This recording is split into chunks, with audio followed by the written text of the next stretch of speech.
Salve Santista, agora quem dá a bola é o Muito Santos, eu sou o Dan. O vídeo de hoje é sobre o Lucas Lima. Eu acho que eu estava devendo um vídeo especificamente sobre o Lucas Lima, porque o Lucas Lima, quando ele chegou, ele veio sobre muito hate da torcida, né? Muito ódio da torcida, que é completamente justificável, né? Pelo que ele fez, né? Nas coletivas de imprensa do Palmeiras, né? Tem uma delas que ele fala que o Deus me ajudou a tirar do nada e colocou no Palmeiras.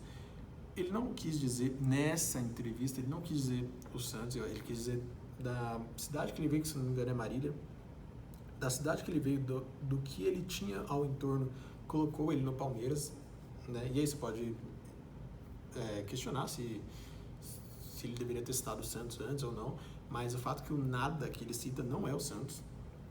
Porém, na coletiva de apresentação no Palmeiras, ele cita jogar com o estádio cheio, cita maior visibilidade, que aí sim ele está citando diretamente o Santos, pontos que fez até a mídia defender o Santos, né? Então, o Lucas Lima conseguiu essa façanha para poucos, hein? Fazer a mídia defender a gente é uma missão que poucos conseguiram.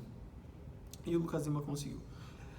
Só que vindo para a parte do campo, né? Ele que voltou com 32 anos, ele tem tido atuações muito boas. Até quando o time vai estar abaixo, ele ainda consegue ter boas atuações, claro, dentro do possível, ele ainda consegue ter boas atuações. Por exemplo, no Paulista, números do Paulista, dados do SofaScore. 2 assistências, 4 grandes chances criadas, 3 passes decisivos, 1 desarme, passes certos no ataque 73%, passes no campo de defesa certos 93%, passes certos ao todo 82%.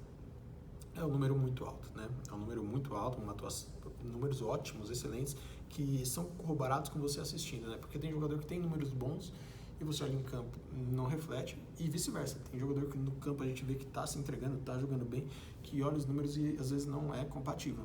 No caso do Lucas Lima, as duas coisas você consegue ver. Você consegue ver em números e você consegue ver no campo. No SofaScore, eu não achei dados da Copa do Brasil. Porém, ele tem 2 assistências, né? Na Copa do Brasil, e tem o gol que ele fez contra o Botafogo de Ribeirão Preto. Ou seja, a gente já está falando de 4 assistências, né, e 1 gol.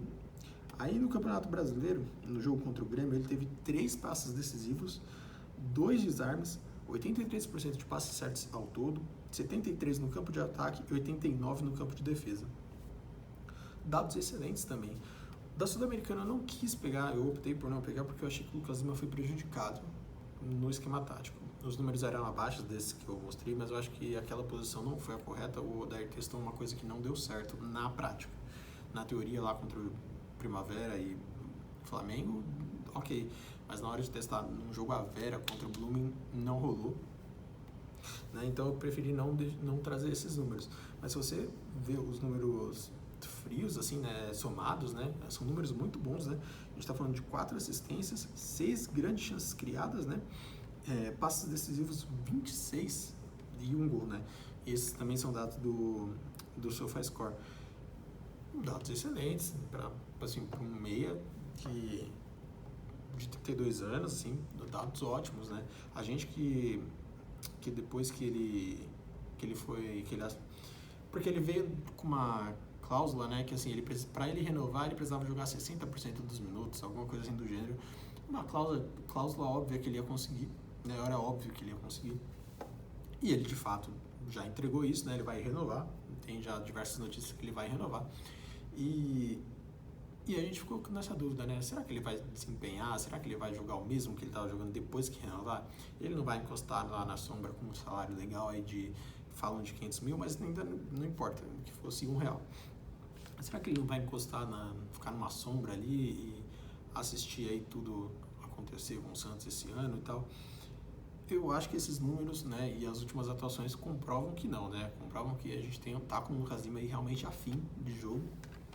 Não, um Lucas Lima que quer jogar, né, quer desempenhar, o que é ótimo pro Santos, porque o Santos precisava muito de um meia. Talvez, assim, eu acho que o Dodi foi a melhor contratação do ano, talvez um top 3 da gestão Rueda, mas a gente, talvez pensando em carência, né, em maior carência, talvez a do Lucas Lima tenha sido mais até gritante, né, que a gente realmente precisava muito de um meia, tava muito desfalcado ali. Sem o Dodge, ok, não é nenhum dos volantes tem a qualidade do Dodge, mas a gente conseguia se virar com o Fernandes e com o Sander, né? Ou no ano passado chegou a ser Fernandes e Zanocelo, até que já até saiu. Mas a carência do meia, ninguém estava conseguindo suprir. E o Lucas Lima, ele veio para ajeitar esse meio campo, tá realmente jogando muito bem, tá fazendo por merecer, né? A gente até brinca, né, se ele foi perdoado ou não, teve meme, uma fila para pedir desculpa pro Lucas Lima. Eu acho que perdão do Lucas Lima, acho que é um pouco demais, né? Eu acho que ele precisa jogar mais para a gente poder desculpar. Mas que ele está no caminho é evidente, né? Ele está num caminho muito bom para a gente poder desculpar ele. Talvez falte uma grande atuação num grande jogo, né? A gente está falando aí de um clássico que ele teve, que ele foi bem, que ele foi ok, né? Foi bem. O Santos foi mal como um todo, mas nesse mal como um todo, o Lucas Lima ainda foi um astro ali de lucidez, né? Contra o Ituano também o time foi horrível, por completo, horroroso. Mas assim, dentro desses times horrorosos, dentro de tudo que isso de jogos horrorosos, ele foi ali, ok, né, na média. E nos outros jogos ele foi muito bem realmente, como os números comprovam, né, desses números do campeonato, que tende a aumentar, né? Tende a continuar fazendo bons jogos, né? Contra o Grêmio fora ele fez esses números, eu acho que em casa na Vila Belmiro, conforme o adversário, ele vai desempenhar ainda melhor, né? Porque vai ter jogos que o Santos vai jogar mais na defesa, vai ter jogos que o Santos vai tentar propor mais, e nos jogos que for mais defensivo, é natural que o número dele não seja tão alto. Mas nos jogos que for ofensivo, que o Santos conseguir propor o jogo, eu acho que tende a manter esses números altos, né? Inclusive a média, né, que tem sido 7.5, né, no SofaScore, uma das melhores médias aí do Lucas Lima, dos jogadores do Santos, né? E o Lucas Lima que lidera vários requisitos do Santos no SofaScore, vale a pena, né? Se eu fosse vocês, davam um pulinho lá no SofaScore, analisa assim, esses números do Santos, analisar os números do Lucas Lima. Eu acho que vale a pena a análise, vale a pena ficar de olho no desempenho do Lucas Lima, vale a pena ficar de olho no que ele consegue desempenhar, né?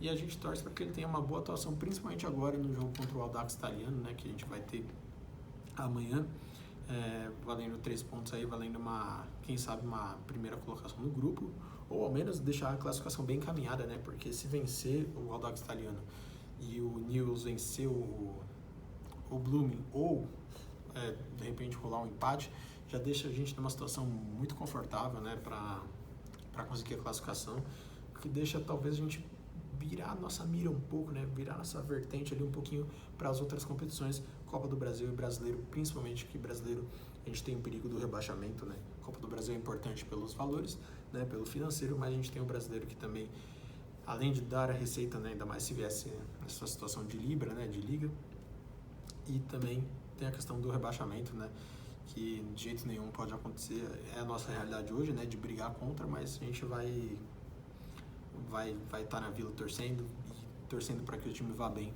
para que a gente não brigue, né, contra o rebaixamento, que é a nossa realidade hoje. Vídeo curtinho sobre o Lucas Lima, se você gostou deixa um like, se inscreve, tamo junto, é nóis, cientista.